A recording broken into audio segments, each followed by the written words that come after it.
In a quiet studio, a master painter relied on a daily routine built around two very different tools resting on his wooden table. The first brush was an instrument of absolute precision.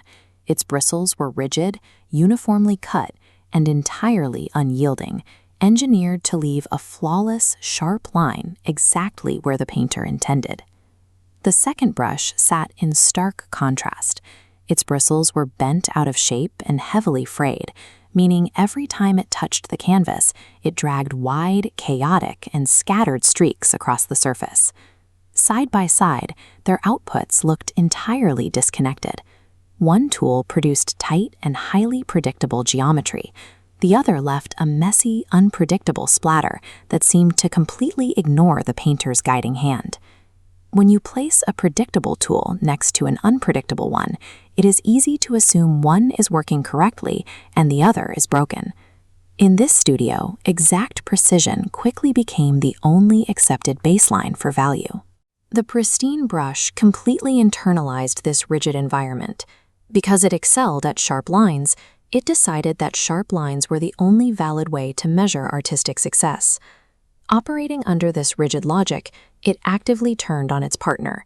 It mocked the bent bristles, pointing out every stray mark, and openly declaring the flawed tool a useless, heavy burden to the creator. Hear a critique often enough, and it becomes an inner monologue. The frayed brush suffered in silence, slowly coming to believe that these insults were accurate descriptions of its worth. This reached a breaking point at the wash basin. Trembling under the water, the frayed brush broke down, apologizing to the master painter for scattering his strokes and wasting half of his daily effort. The brush was now convinced that its physical makeup was a direct failure.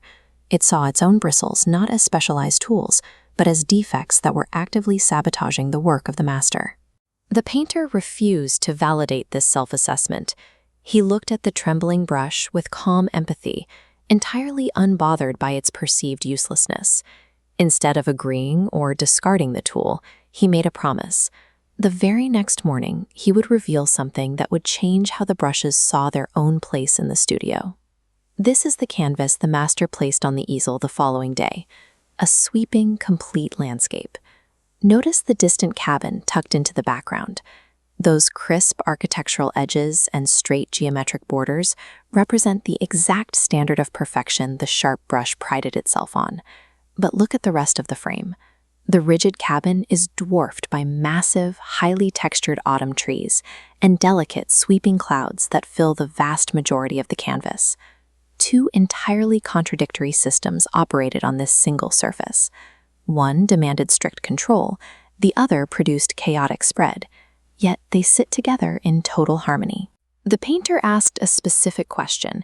If the perfect brush handled the sharp borders, which tool generated the soft, expansive sky and the deep forests? The frayed brush blinked. The most striking, vibrant sections of the painting were constructed entirely by its erratic, scattered strokes. Look at this split-screen breakdown. On the left, a rigid line attempting to draw organic foliage creates a sterile, skeletal frame. It cannot render softness. On the right, overlapping, scattered points easily mimic dense, natural foliage. But combine them and you achieve functional integration. The strict lines build the essential geometric skeleton of the cabin, while the chaotic points wash over the environment, layering an organic texture that precision alone cannot execute. The splayed bristles were not a mistake. They were a specialized instrument used for a specific environmental texture. What the tools perceived as a critical defect was the exact mechanical function required to breathe life into the art. Confronted with the hard evidence of the canvas, the sharp brush lowered its handle in remorse. It realized that it had judged the entire studio by the narrow standard of its own precision. By focusing only on straight lines, it had been blind to how the painter actually built the world. It explicitly apologized to its partner, admitting it was cruel and incorrect to judge another tool's limitations. The frayed brush offered immediate compassion. It understood that recognizing a mistake and updating your outlook is more valuable than a history of never being wrong.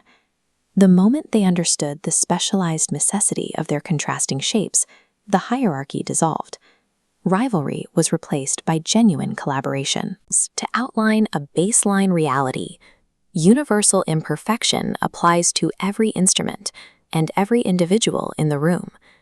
The structural necessity of precise lines is vital, but the aesthetic necessity of organic, expansive beauty is equally required. These differing limitations are not rival forces competing for dominance. They are opposing halves that actively complete each other. Evaluate the traits you currently consider your own greatest weaknesses. Often, the exact thing you are trying to hide is the specific mechanism that allows you to contribute something that no one else can. True completeness requires us to embrace our specific imperfections and to stop measuring our own worth against a false metric of absolute perfection.